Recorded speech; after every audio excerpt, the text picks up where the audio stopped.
Olá, sejam todos muito bem-vindos a mais um É Saúde. Será que os homens têm medo de ir ao médico?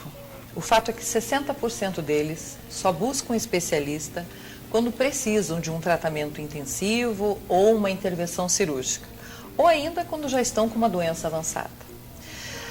Uma pesquisa feita em São Paulo demonstrou que os homens vão ao médico, procuram o médico, normalmente levado pelas esposas, por filhos ou filhas, e somente para fazer acompanhamento preventivo depois dos 50 anos. Bom, hoje para falar um pouquinho mais sobre a saúde masculina, de uma forma geral, nós vamos receber aqui o urologista Dr. Bernardo Passos Sobreiro. Seja bem-vindo, tudo bem? Obrigado, tudo bem.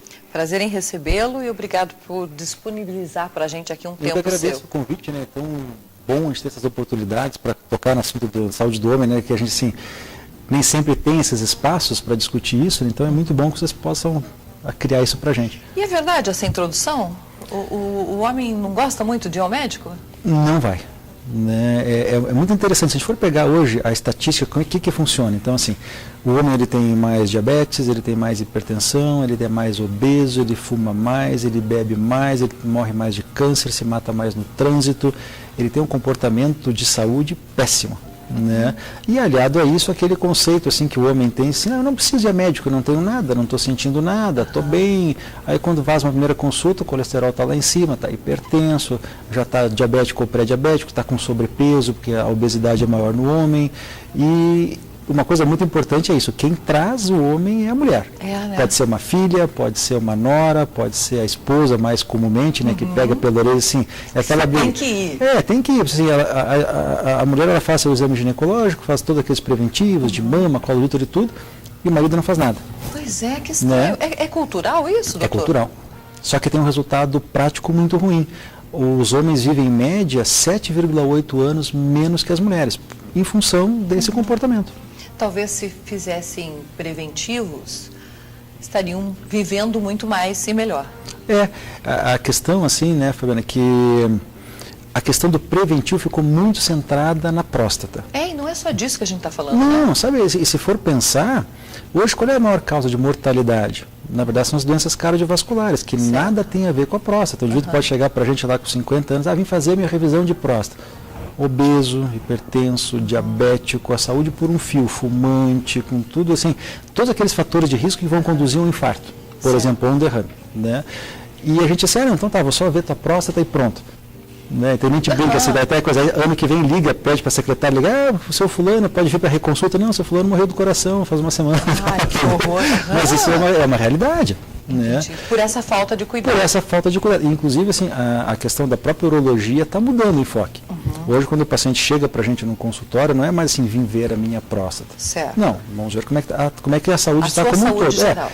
Porque na maioria das vezes, aquela é a primeira consulta que ele está fazendo em 20 anos, se não mais, se não a primeira na vida. Né? Então tem que aproveitar o momento. Né, fazer todos os exames, avaliar tudo naquela hora. Porque... Sabe, doutor Bernardo, que o senhor falou e me chamou a atenção aqui, porque como eu sou mãe e tenho um filho homem também, muitas vezes é culpa nossa das mães também, né? Porque, o senhor veja que engraçado, se eu estava falando aqui, eu estava lembrando que eu me preocupo tanto em levar minha filha ao ginecologista todo ano, a fazer os exames, e não tenho essa preocupação com o filho. Mas isso é mais velho que ela. Mas isso é a realidade que a gente vê em consultório, assim, né? Que as meninas, bem assim, a mãe já tem o seu ginecologista, e diz assim, olha, agora então, filha, vamos lá no meu médico, começar a fazer os exames. Mas assim, em relação até porque a mulher normalmente não frequenta o urologista. Né? Então, o pai, né, podia chegar e dizer assim, olha, faço meus exames, filho, então tá hora, assim, tá ficando grandinho, 18 anos de idade, vamos ver como é que tá, sem testículo, se não tem uma fimose, nada que vai atrapalhar, começando a vida sexual, e tarará e tal, né? Para ter orientações, tirar dúvidas e tudo. Mas essa cultura existe no lado feminino e não tem no lado masculino. Não tem. Tá, então vamos começar por aí. Com que idade seria o ideal levar o filho, vamos falar hoje de homens aqui, fazer um exame geral? É interessante, a urologia, ela trata do indivíduo em todas as fases da vida. Certo. Né? Então, assim, menininho, 1 ano, 2 anos, o que a gente tem que buscar? Ver se não tem nenhuma anomalia da genitália, né? Se não tem uma fimose, se os testículos estão na bolsa, é uma coisa muito importante, é um alerta que a gente faz, o testículo, se não está na bolsa ao nascimento, ele deve ser reposicionado lá, senão esse testículo pode ser perdido no futuro. Aí passou essa fase, bom, está tudo bem, está tudo em ordem, está desenvolvendo direitinho, vem na puberdade. Aí vem muita gente assim, mas será que o pênis do meu filho está crescendo adequadamente, está desenvolvendo bem, os pelinhos estão aparecendo, então é uma outra fase que eles acabam também trazendo. Certo. Aí depois, adulto jovem, já por questões mais assim, uma ejaculação precoce, né, coisas desse tipo, mais parte sexual mesmo, ou, eventualmente até um cálculo renal, alguma coisa pode aparecer. E depois, então, aí obrigatoriamente, aí, onde a gente bate muito a nossa teclinha lá, né, 45 anos de idade, então vamos começar a fazer os exames relativos à próstata. Então, daí para frente é anual. Né? Então, mas é muito tarde só com 45, né? Porque o que a gente vê, culturalmente falando, é exatamente isso. As mães levam os filhos quando são bebês, para ver se está tudo em ordem com o pipi, se não tem fimose, etc, etc. E depois a gente leva só quando fica doente. Só quando fica doente e depois se a esposa lá na frente levar, né, já na maturidade, vamos dizer assim, já começando, já uma parte mais madura da vida. E aí então que vem. É muito comum dizer assim, quando é que o senhor fez os últimos exames? Não, nunca fiz. Primeira vez que eu venho a médico, doutor, minha saúde é ótima, nunca tive nada. Exatamente. Aí vai fazer o exame, tá tudo ruim. Tá tudo errado. Bom, então o ideal seria, no mínimo, uma vez ao ano. Uma vez ao ano, pronto. Né? Claro, se houver alguma necessidade, assim, tem algum exame, o PSA, a gente pode depois discutir isso com mais detalhe, deu alterado, então precisa fazer a cada 3 meses, 6 meses, ou até mesmo assim, está obeso, está com a testosterona baixa, algumas outras alterações, então a gente tem que ir acompanhando isso e tentando corrigir. Né? Entendi. A mídia faz muita campanha, né? Agosto azul, depois novembro azul, são meses para fazer alerta aos homens que tem que se cuidar, tem que ir ao médico, tem que... É claro que é válido, mas eu acredito que é mais importante isso, a mídia alertar a importância dos cuidados gerais, da saúde de uma forma geral. Não só prevenir o câncer de próstata ou tratar, como o senhor falou, tem tantas outras possibilidades da pessoa estar com doenças, com patologias, que nem sabe. Sabe, tem uma estatística muito interessante. Nos Estados Unidos morrem 1000 pessoas todo dia decorrentes de problemas derivados de hipertensão. O câncer de próstata não chega nem perto disso, em termos de mortalidade. Né? Hoje se estima assim, que menos de 10% dos pacientes com câncer de próstata vão morrer da doença. Então é uma doença que não tem uma mortalidade alta nos dias atuais. Ao contrário de hipertensão, de diabetes, obesidade, o que vem em relação a isso é muito importante, estatisticamente falando. Então é isso que a gente tem que começar a mudar, esse paradigma, assim, não, próstata, não é só próstata. Certo, é tem tudo. Várias tem que outras. tudo. Tem que fazer um check-up geral mesmo. Fazer um check-up geral, exatamente. Tá. Doutor Bernardo, quando eu coloquei hoje na rede social que eu iria conversar com o urologista e iríamos falar sobre saúde masculina, muitas mulheres pediram para que eu lhe perguntasse sobre o perigo dessa gordura abdominal. Esses homens que são magros, mas têm essa barriga enorme. Isso é muito interessante. A gente fez, estava conversando um pouquinho antes, nós fizemos um simpósio de saúde do homem agora, que foi dia 19, lá na Universidade Estadual de Ponta Grossa, e justamente foi abordado esse padrão de obesidade, né? Que a mulher tende a ter uma obesidade que é menos prejudicial à saúde, que é aquela obesidade pera, né? Mais centralizada em quadril e coxa, e o homem tem aquela obesidade mais abdominal. O que a gente sabe que isso é eventualmente às custas de gordura visceral, não é tanto gordura subcutânea, abaixo da pele, entre a pele e o músculo, é mais visceral, é mais na parte interna do abdômen. E que essa gordura produz uma série de mediadores inflamatórios que vão produzir doença. Então ela é perigosa mesmo. Muito perigosa. Por isso que essa obesidade é perigosa, é uma obesidade visceral, é um intestino gordo, é um mesentério gordo, é um epíplon gordo, é uma gordura e é uma gordura inflamatória. Esse é o grande conceito hoje, é uma gordura que faz mal à saúde. Certo. Né? Então tem que cuidar. Tem que cuidar. Então, e eles têm uma dificuldade enorme de perder essa barriga, né? Por quê? Bom, primeiro essa visceral. Na verdade, o que tem que fazer? Existe uma questão assim, o que é difícil, por que é difícil perder a gordura? Porque exige sacrifício. Mudança de estilo de vida, a cabeça tem que mudar. Então, se o indivíduo está obeso, ele vai ter que parar de comer, ele vai ter que, no sentido assim, regrar a coisa. Né? Tem coisa que pode, coisa que não pode, começar a fazer uma atividade física. Hoje, grande parte dos homens não faz absolutamente nada, né? Então são sedentários e isso tem que mudar. E para mudar isso, imagine, é como empurrar uma grande rocha, assim, né, para o indivíduo sair daquela inércia e começar a mudar o padrão de comportamento. Principalmente depois dos 50 anos, né? Principalmente, é mais difícil bem ainda. difícil, bem difícil. Alguns pacientes, assim, não estão com sobrepeso muito intenso e até fazem alguma atividade que já faziam antes, quando mais jovens, e vem trazendo, mas grande parte já não fazia quando jovem, fazia muito pouquinho e depois dos 30 anos ele abandona totalmente a atividade física, aí o comportamento alimentar continua com aquela cabeça lá dos 18 anos, eu posso comer qualquer coisa, mesmo ritmo, e a obesidade vem. E essa obesidade normalmente central, que a gente chama, né, que é a mais perigosa. Tá, que é essa que as mulheres se queixam, que é a famosa barriga. Que é a barriga mesmo. O indivíduo às vezes assim, olha, o tronco não é obeso, as pernas são finas, os braços são finos e parece que tem uma melancia embaixo da camiseta. É verdade. Bom, hoje a Saúde está recebendo o urologista, Dr. Bernardo Passo Sobreiro, mas estamos falando da saúde masculina de uma forma geral. Nós vamos para um breve intervalo e no próximo bloco continuamos aqui com as perguntas. Feito? É bem rapidinho.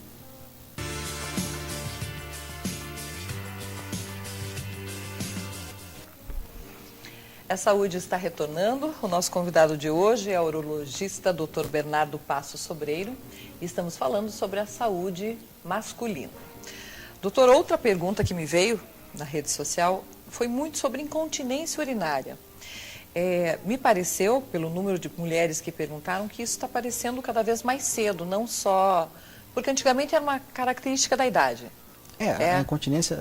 É que tem um detalhe, é incontinência feminina ou masculina? Não, elas estavam falando masculina mesmo. É que a masculina, assim, ela é tardia, vem normalmente assim por dois mecanismos. Ou uma obstrução da bexiga, ou seja, a urina não consegue vencer a próstata, porque ela aumenta de tamanho e trava a saída da bexiga. Então a bexiga começa a encher e tem perda, que a gente chama de perda paradoxal. Não é aquela incontinência verdadeira, na verdade a pressão da bexiga está tão alta que consegue vencer o esfíncter e ele fica pingando. O indivíduo não urina, ele não tem aquele jato urinário. Deve ser isso. Ele fica, E um outro mecanismo que acontece tanto no homem quanto na mulher, que a gente chama de síndrome da bexiga hiperativa. A bexiga perde esse controle natural que a gente tem. A gente está aqui conversando, a bexiga está enchendo, a gente não está percebendo. Certo. No indivíduo de mais idade, essa bexiga comporta 100, 110 ml, bem pouquinho, e já desperta a contração. Aí dá aquela vontade muito intensa de ir para o banheiro e às vezes não dá tempo de chegar. Entendi. Molha a roupa mesmo. Isso é comum do idoso, tanto do homem como da mulher. Tá. E tem tratamento para isso? Tem tratamento. Tem cura para isso. Tem cura? Tem. Tá. O que é? Dá uma pincelada rápida para gente. Bom, se o indivíduo estiver obstruído, próstata aumentada de tamanho, que 90% dos homens vai ter, não tem quase como escapar disso, opera a próstata, faz uma ressecção endoscópica da próstata, tunelização com laser, essa obstrução desaparece, a bexiga volta a funcionar normal. Certo. Se for hiperativa, a gente tem medicações, é a primeira linha de tratamento, fisioterapia, bem interessante também, uma coisa muito bacana é que a toxina botulínica, que a gente pode injetar na parede, direto na musculatura da bexiga. Então, o que acontece? Quando a gente injeta no rosto, como faz para a estética, o músculo para. Fica, né? Dá para fazer isso com a bexiga também. Ah, que legal. Como o problema é hipercontração, a gente paralisa o músculo. Isso, Exatamente. E existe mais uma outra linha ainda, que é mais avançada ainda, que é uma colocação do marca-passo na coluna sacral do paciente, para inibir a contração da bexiga, que chama de neuroestimulação. Né? Isso, então, assim, começa com remédio, passa pela fisioterapia, ou agrega os dois, toxina botulínica e estimulação sacral. Tá. Né? Então, meninas, tem jeito. Tem tratamento e tem jeito. Tem que levar o seu marido ou o seu filho no urologista. Doutor, pedindo muito para a gente falar um pouquinho sobre câncer de próstata. Claro. Então, como o nosso tempo aqui é curto, eu vou tocar nesse assunto agora e lhe fazer algumas perguntas. É o segundo tipo de câncer que mais afeta os homens. Está correto isso? É só depois dos 50 ou isso pode eventualmente aparecer antes dos 50? Muito raro. Tá. Né? O pico de aparecimento do câncer de próstata é a partir de entre 65 e 70 anos de idade. Se a gente ver os gráficos, né, de distribuição, assim, é quase impossível, diria, impossível não, mas muito raro um indivíduo ter câncer de próstata antes dos 40 anos de idade, por exemplo, até mesmo aos 50 anos. Não é impossível, mas é muito pouco frequente. O pico mesmo vão ser aos 65, 70 anos de idade. Tá. E por que esse medo, não é rejeição dos homens a ir fazer o exame? O problema é o exame de toque, né, que é o que afasta. Todo paciente pergunta assim, mas eu já fiz o exame de sangue, que é o antígeno prostático específico, que é o PSA, que a gente chama, né? Preciso fazer mais alguma coisa? Tá bom o meu PSA. O PSA é um excelente exame, é o melhor marcador tumoral que tem na medicina, mas ele não é 100% perfeito. Eu posso ter assim até 30% dos homens com PSA normal e ter um câncer de próstata que o PSA não alterou de modo significativo. Pode ter sem aparecer no exame. Pode ter sem alterar o PSA. Então, só fazer o exame de sangue não é 100% seguro. E, claro, o exame de toque, se for colocar isso em termos de eficácia, ele é bem menos preciso que o PSA.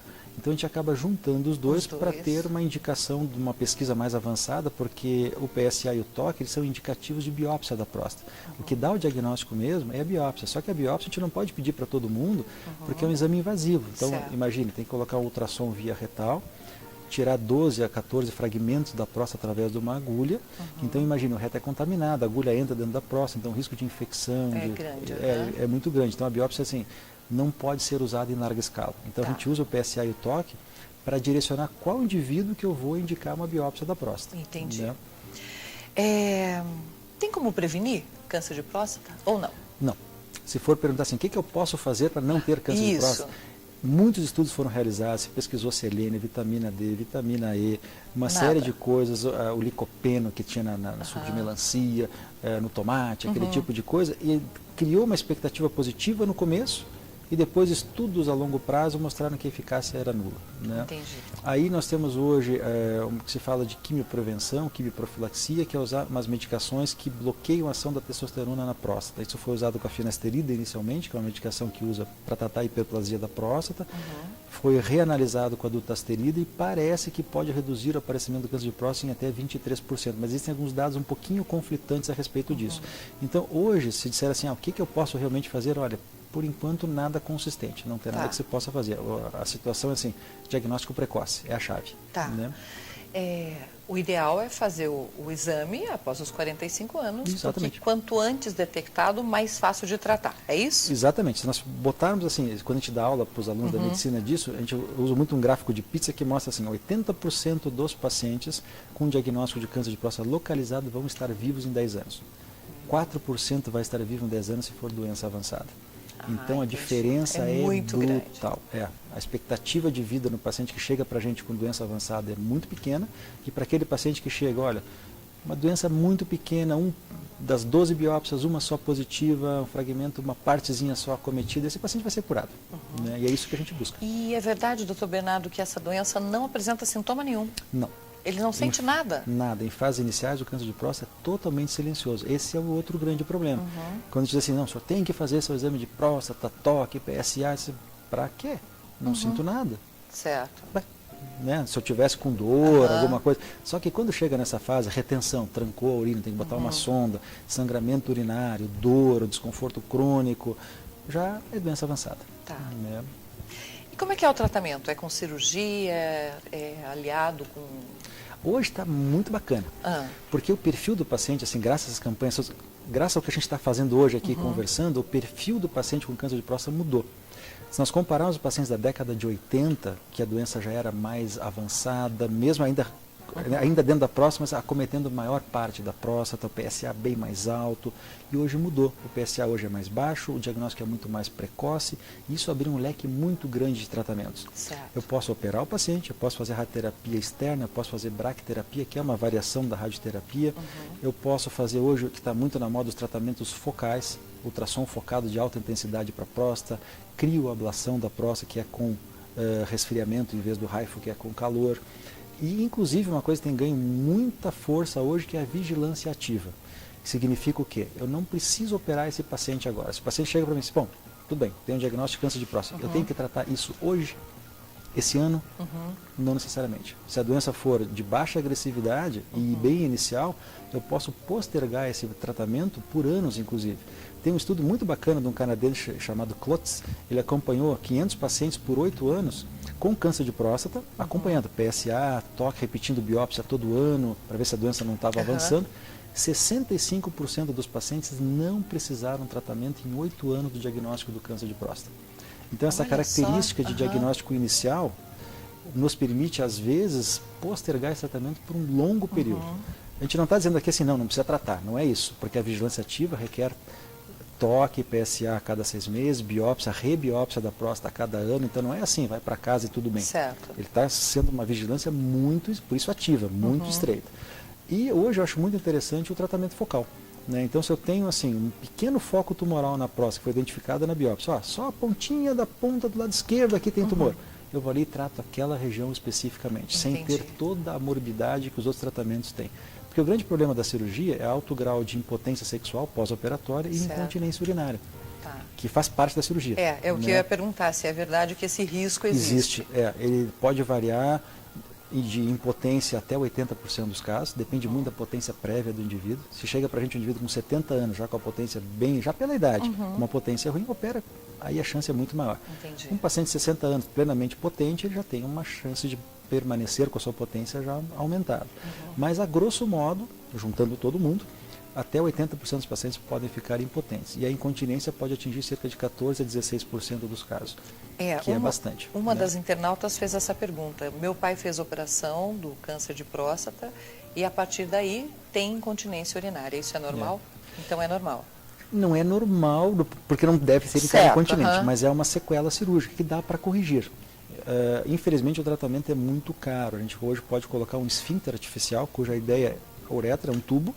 Se eu espremer esse tubo com um anel circular inflável, que é o que o esfíncter artificial faz, eu fecho essa uretra e retorno a continência para o paciente.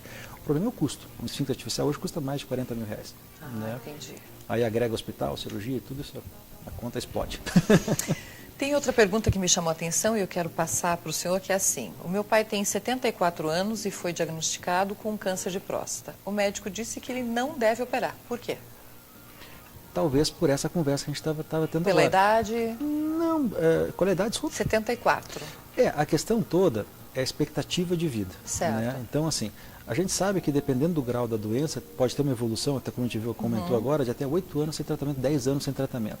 Se eu puder não operar esse paciente agora, porque o risco dele morrer na cirurgia, ter um sangramento, não é desprezível e ter as consequências de, principalmente a incontinência urinária, que a impotência aos 74 já deve estar instalada, talvez outras opções sejam mais interessantes. Eventualmente até uma vigilância ativa, ou uma radioterapia, ou agora o ultrassom focado de alta intensidade, que é o HIFU, que é bastante interessante para esses casos, porque a faixa etária dele já não é interessante, porque é bem provável, como a doença é de longa evolução, que ele morra de velho antes que a doença se manifeste clinicamente mesmo. Né? Então até para poupar o paciente, talvez foi dado esse diagnóstico. Quando a gente fala assim, não opere, parece meio forte, assim, mas a ideia é que assim, talvez a frase seja, talvez não seja a melhor opção. Entendi. Né? Mas pode ser um indivíduo de 74 anos muito íntegro. Ele pode ser com aquela saúde que vai viver até os 90. Aí a gente já começa a pensar com outros olhos. Agora, às vezes um indivíduo tem 65 e já está com diabetes, já teve um infarto ano passado. Não é um bom candidato à cirurgia. Né? A outra fala que o pai foi diagnosticado com câncer de próstata, fez o tratamento, melhorou, tem 68 anos, é bem mais jovem. E agora apareceu novamente. Isso é normal? Pode acontecer. Aí depende muito do momento que foi feito o diagnóstico e das características do tumor nesse diagnóstico. Hoje nós estratificamos os pacientes em 3 grupos. Baixo risco, aquele PSA baixinho, agressividade do tumor de baixa a intermediária, e no exame de toque uma doença pequena que pega um pedacinho da próstata. Esse é o baixo risco. Aí todo mundo se dá bem. Se operar vai bem, se fizer a vigilância ativa vai bem, se fizer a radioterapia vai tudo bem. É um bom grupo para tratar. Evoluímos para o grupo intermediário. Doença já um pouco mais agressiva, PSA já acima de 10, um PSA já bem mais alto, e o alto risco é o pior grupo, né, que é o PSA é acima de 20, o Gleason 8, 9, 10, que é um score que mede a agressividade tumoral, então é um caso desfavorável. Os casos de risco intermediário e alto risco são esses tipos de pacientes que a gente trata e a doença normalmente volta. Porque o que aconteceu? Ou quando a gente tratou já existia uma pequena micrometástase que não foi identificada, o tumor já tinha escapado da próstata, estava lá no linfonodo, estava no osso, mas microscópico, invisível. Dali 2 anos, 3 anos, o PSA começa a subir e aí a gente vai procurar e realmente acha um foco, às vezes não está nem mais na região da operada da próstata, já numa região mais distante. Então pode acontecer. Muito raro nos pacientes de risco baixo. Que raramente a gente, hoje, se pode um paciente de baixo risco, a chance dele ficar livre da doença é 85%, curado, em 15 anos de acompanhamento. Ou seja, é um indivíduo que vai morrer de velho e não vai morrer da próstata. Agora, risco intermediário e alto risco, essa situação já é mais comum. A outra pede uma ajuda. Meu pai já tem 72 anos, está com incontinência urinária e não aceita usar protetor diário. Aquelas cuecas que são fraldas. O que eu faço? Aí eu vou reportar uma situação que eu vi, assim, não posso contar o lugar, mas assim, foi aqui em Ponta Grossa, uma campanha para fazer fralda, para tratar a incontinência urinária botando fralda. Entendi. Não é esse o ponto. A gente já conversou agora, assim, eu posso dar remédio, se tiver uma obstrução prostática, eu opero, ele resolve. Fralda não é tratamento. Certo. Fralda é um paliativo. E como tem tratamento e tratamentos eficazes, eu sugiro assim, puxa vida, vamos tratar esse paciente. Fralda não é solução para ninguém. Então, quando tiver aquele idoso que vem para consulta, não, está de fralda e está achando ótimo. Faz assadura, às vezes faz uma fimose secundária porque inflama o pênis todo. Eu acho que o caminho não é arrecadar fralda na comunidade. Certo, não é por aí. Não, o caminho é tratamento, porque tem.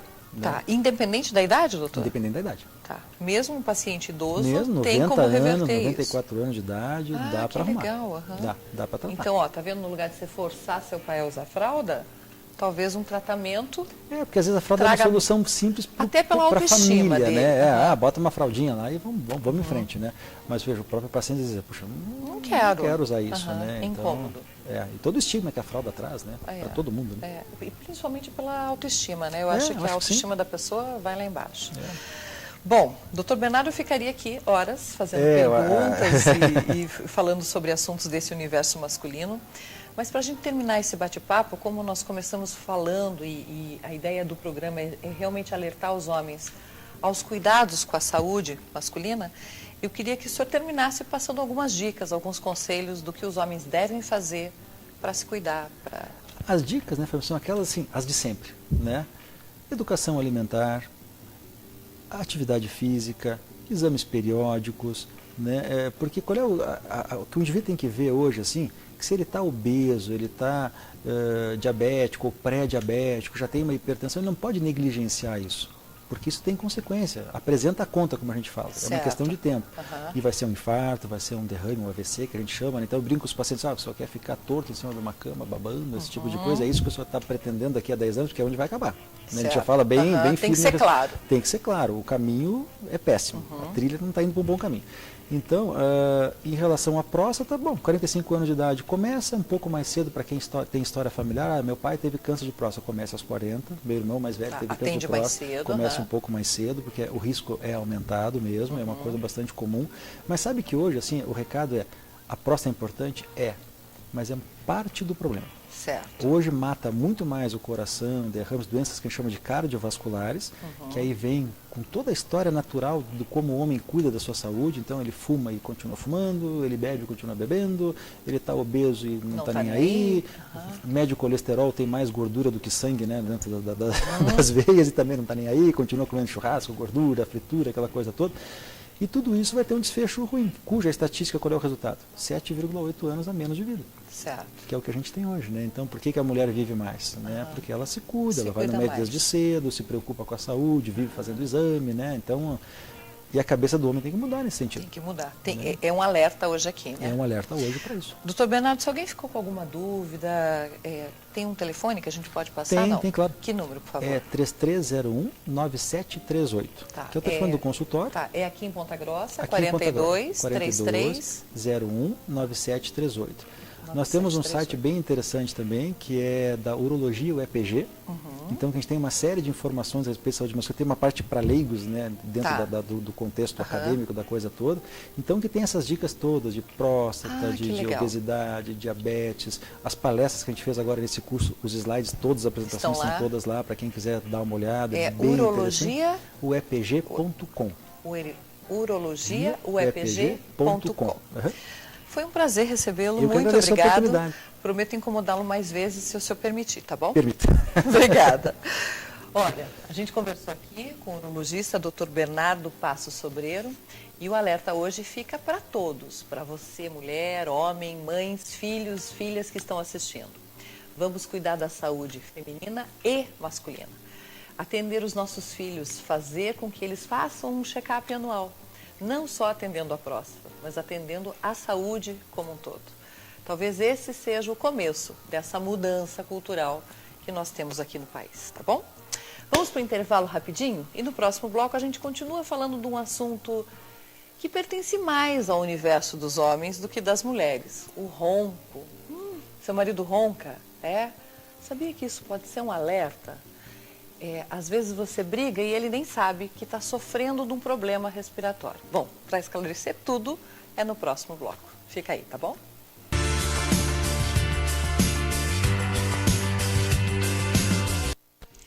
Estamos retornando e agora o assunto é sobre ronco. Não sei se está certo falar ronco, mas se alguém disse que você ronca, é sinal que você não está recebendo o tipo de sono de qualidade que você precisa. É um alerta, sabiam?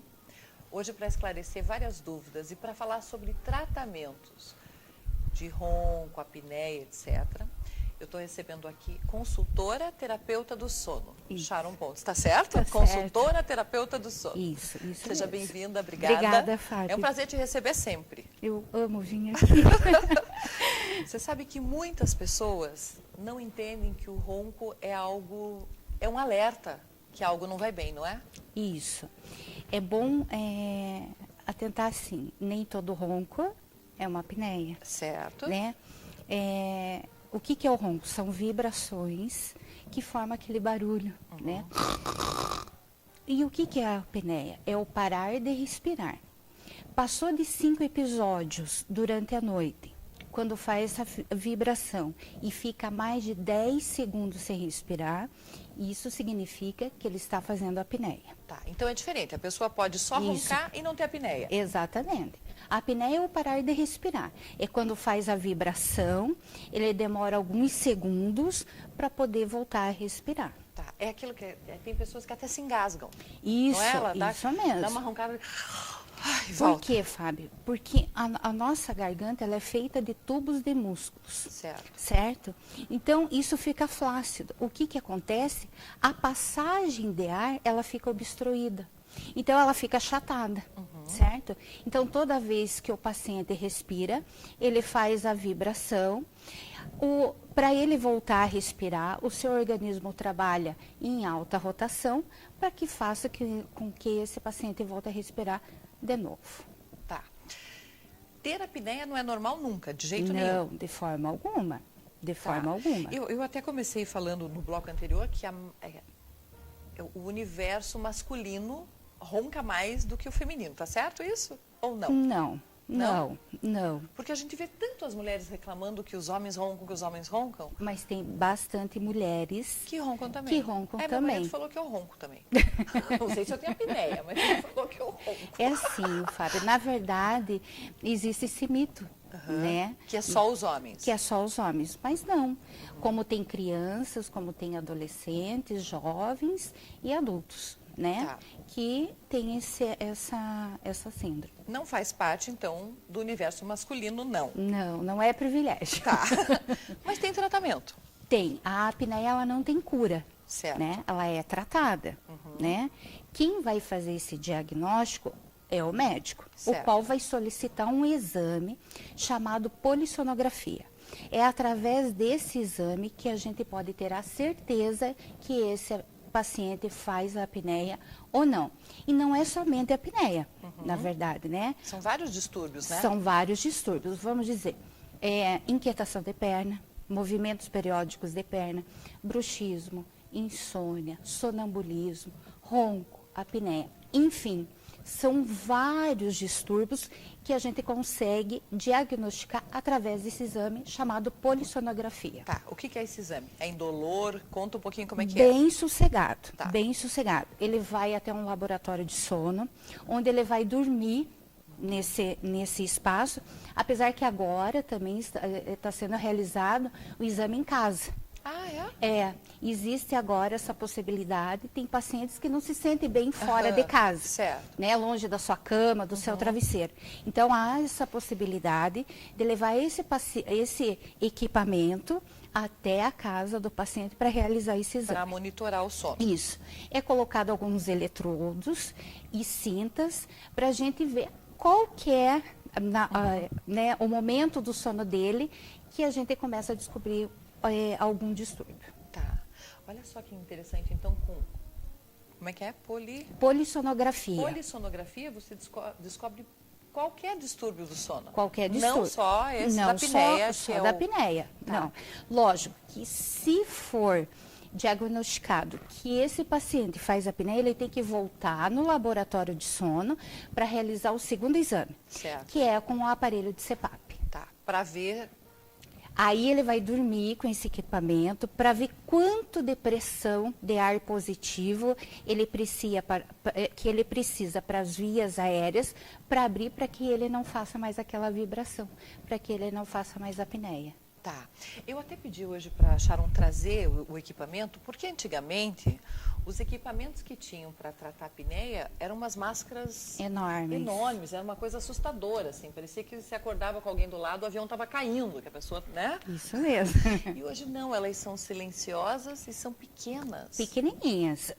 Na verdade, eu trouxe um modelo Se você aqui. quiser pegar, dá né? e filma de pertinho. Eu pra trouxe um mostrar. modelo. São vários modelos, Tá. na verdade, né, Fábio? Eu trouxe esse daqui pequenininho, aham. porque o paciente ele tem mesmo essa ideia que às vezes a máscara vai Aham, no rosto, todo, inteiro. certo. É um equipamento silencioso e assim, Fábio, uma vez que o paciente começa a usar esse equipamento de CPAP, relatos de paciente que ele tomou uma injeção de vitamina. Mas é verdade. Ele tem uma melhora muito significativa. Na qualidade de vida. Na qualidade de vida. Eu até vou tomar a liberdade de falar aqui, porque o meu sogro foi paciente, é Isso. paciente da Sharon lá, e ele ficava cansado o dia todo, com mal-estar, cansaço, sono. E aí o médico recomendou que ele fizesse um exame para ver o que estava acontecendo, etc. E hoje ele fala que ele se sente muito mais disposto, ele já emagreceu um monte, ele está feliz, tá... Então, assim, a melhora não só no sono, mas no resultado de uma noite bem Fábio, dormida. não é uma coisa que você tem que usar 2 meses para você ver o resultado. É muito rápido. É muito rápido. O paciente usa o seu equipamento, no dia seguinte ele já tem uma melhora, mas será que é por causa do aparelho de CPAP? Entende? Então, o resultado é muito rápido. Às vezes, o paciente é um pouco gordinho e ele tenta fazer regime e não emagrece. consegue. Por quê? Porque o metabolismo dele está confuso. Né? A partir do momento que ele usa o equipamento CPAP, ele vai ver que volta ao normal e ele começa a emagrecer assim, numa quantidade muito significativa. A melhora que o paciente tem é assim, vale o custo, que não é um equipamento tão barato, mas também acessível a todos. Então tem como tratar, né? Tem tratamento a apneia do sono. Tá. Eu citei o exemplo do meu sogro, mas tem uma amiga que também não é daqui, que mora em São Paulo, e ela descobriu que o problema dela de insônia, ela tomava remédio para dormir toda noite. E através desse exame, foi constatado que o que ela tinha era apneia, ela não tinha insônia. Então, ela acordava e depois não conseguia mais dormir. E hoje ela usa o aparelho e, como você citou, a qualidade de vida mudou 100%. E assim, é muito fácil a adaptação. Muito fácil.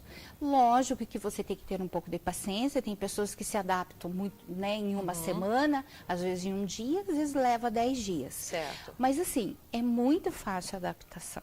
Tá. Eu não tenho paciente meu que não se adapta. E não incomoda em nada, por exemplo, um casal, a pessoa que está dormindo do lado que não usa o aparelho? Não. Até né, o meu marido usa. Então, assim, a gente dorme mais tranquilo. Né? A gente dorme mais, quem é o companheiro dorme mais tranquilo, porque dá uma impressão muito ruim de ver alguém fazendo apneia. Porque dá a impressão que a pessoa está passando mal à noite mesmo. E tem pacientes que chegam a ficar, às vezes, 20, 25 segundos sem respirar. Então, aquilo, né? E acaba também atrapalhando o sono do seu companheiro ou sua companheira. Você citou que crianças também podem usar. Em que caso que criança tem que usar? Na apneia também. A criança também faz apneia? Também. Eu tenho uma paciente, criança, que usa o equipamento de CPAP. Às vezes para alguma malformação. Tá. Nos 2 primeiros blocos aqui, a gente conversou com o Dr. Bernardo e estávamos falando da saúde masculina. E eu me lembro numa entrevista que fizemos que me chamou muito a atenção sobre motoristas que dirigem e dormem no volante. Muitas vezes acontecem acidentes na estrada, e aí todo mundo já usa aquele, eu devia estar bêbado, ou devia estar emboletado, pré-julgando o que aconteceu. E o que pode ter acontecido é que esse motorista por não ter uma qualidade de sono legal, dorme ao volante, literalmente dorme ao volante. Isso. Nós temos bastante pacientes que vão realizar o exame na clínica e no começo eles ficam meio revoltados, né? Ah, porque para liberar a minha carteira eu vou ter que fazer esse exame. Ele realiza, até mesmo ele fica assustado com a condição da saúde dele, né? E depois ele começa a se tratar, por que eu não fiz isso antes? Né? Eu arrisquei minha vida e arrisquei a vida de outras pessoas. Mas tem isso mesmo? A pessoa Tem. dorme, desliga a chave assim? Desliga totalmente. Que horror. Porque assim, nós temos que chegar até o sono REM, que é o nosso sono reparador. Tá. Ele dura muito pouco no período de sono. Se a gente não chega no sono REM, nós não dormimos. Então, o paciente que faz apneia, ele acorda, a gente chama isso de microdespertares, ele acorda várias vezes, então não tem como chegar no sono REM. Então, no outro dia, ele vai ter sonolência diurna. Tá. Muitas pessoas acordam angustiadas, com a pressão arterial Alta. elevada, né? Depressivo, irritado. Tudo por causa da apneia, né? É algo preocupante, Fábio. A Claro, apneia muito sério. é algo preocupante. Chega pacientes usando 4, 5 tipos de medicamentos para pressão arterial. Né? Eu não sei por que nunca baixa. Depois que ele é tratado, acaba diminuindo isso pela metade. Né? Aí o paciente realmente não. Deu certo. Deu Era o que eu certo. precisava. Exatamente. Tá. Quando você fala CPAP, você está falando de equipamento, é isso? De equipamento. Tá. Tá? É um equipamento que manda um ar positivo para as vias aéreas, para abrir essa passagem, para que esse paciente não faça mais apneia. Certo. Tem outros tipos ou não? Tem vários tipos de equipamentos, Tá. todos são importados, Fábio, não existe equipamento de CPAP brasileiro. São equipamentos resistentes, com uma durabilidade de anos, e um equipamento desse é para 10 a 15, lógico, com o cuidado do paciente, né? Mas é muito fácil de manusear, ele pode levar para onde ele quiser, tem caminhoneiros que compram uma bateria e usam no caminhão, ele vai descansar, ele usa o seu equipamento. Tem pacientes que vão pescar, os amigos não aguentam, né? O ronco, e acabam levando também o seu equipamento. Tá. Uma das perguntas que veio aqui na rede social lá é, mesmo não tendo apneia, é possível tratar para não roncar? Assim, ó, Fábio. Ou é uma coisa, não tem nada, ou tem que ter, quem ronca tem apneia? Não. Não, nem todo mundo que ronca faz apneia. Certo. Quem pode dar esse diagnóstico é o otorrino. Ele que vai falar se o paciente só ronca, às vezes por um desvio de septo, enfim, é ele que vai dar esse diagnóstico, Tá. ou porque ele ronca e faz apneia. Ah, entendi. Tá. Mas o uso de aparelhos é só para apneia. Só para apneia. Entendi. Só para apneia. Ah, tá. Que mais que veio de pergunta aqui? Usando o aparelho, o paciente continua levando vida normal, se alimenta normal, pode beber, pode fazer tudo normal? Normal. Ele vai fazer muito mais coisas que antes ele não tinha ânimo para fazer. Certo. Às vezes, jogar um futebol, fazer uma academia, ter uma vida social, porque a pessoa fica tão irritada que ela não quer sair à noite, ela não quer conversar com ninguém. Entendeu? Então, a mudança de vida é muito considerável.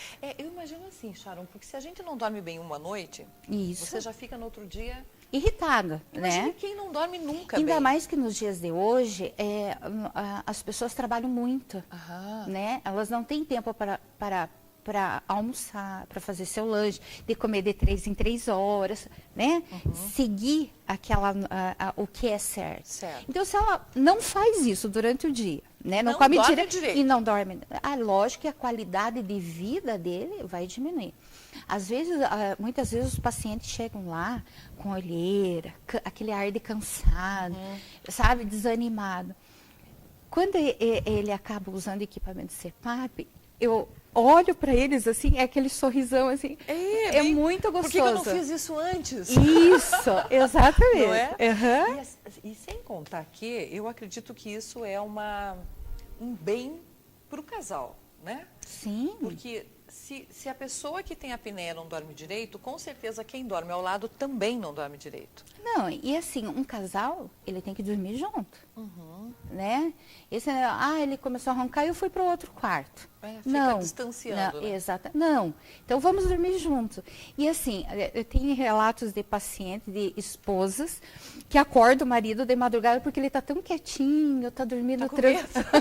Ela acorda, nossa, eu acordei meu marido hoje para ver, porque parece que ele não estava respirando. Não é, é que ele não está fazendo mais esforço para respirar. Tá. O coração dele está descansado. Tá normal. E a pergunta que não quer calar, se ele usar o aparelho, ele ou ela não vai mais roncar. Não tem mais aquele barulho insuportável. Porque tem esposa e marido que não está preocupado com a apneia, está preocupado com o ronco. Com o barulho. Às vezes a esposa chega a tomar medicamento para conseguir dormir com o esposo. Isso acontece muito, né? Então, de repente, está na hora de você pedir para o seu médico solicitar um exame de polissonografia para ver se você tem algum distúrbio do sono. Gente, isso é qualidade de vida para a pessoa e para quem convive com ela. Se alguém ficou com alguma dúvida, quiser te fazer pergunta, porque o nosso tempo aqui é muito curto, Sim. A gente pode passar um telefone? Claro, ele pode ligar lá no Instituto do Sono, que é o 3225-1001. É Ponta Grossa, Ponta 42 3225-1001. Tá. Pode ligar que a gente orienta, né, explica como funciona. Se quiser conhecer o Instituto do Sono, as portas estão abertas. Tá. Existe essa possibilidade agora também de fazer em casa, ótimo, né? Existe essa possibilidade, é só agendar. E a gente está à disposição. E eu quero agradecer você por esse espaço, porque é muito importante a pessoa cuidar do seu sono. Verdade. Nossa, ele vale o dia todo depois, Isso. né? Foi um prazer te receber, Igualmente, como sempre, Fábio. Viu? Obrigada. Conversei aqui com a consultora terapeuta do sono, Sharon Pontes. Bom, o ronco não perturba somente o sono de quem dorme ao lado. Ele pode perturbar a sua saúde. É um alerta. Fala com o seu médico. O programa de hoje vai ficando por aqui. Eu espero que você fique ligadinho em nossa programação. Agradeço ao Ciro, da produção, as meninas aqui na filmagem e na edição, não. Como é que fala? Que leva o programa ao ar até vocês, a Michelle e a Dai, e principalmente a sua audiência. Obrigado por permitir que eu entre na sua casa. Fiquem todos com Deus, saúde e paz. Tchau, tchau.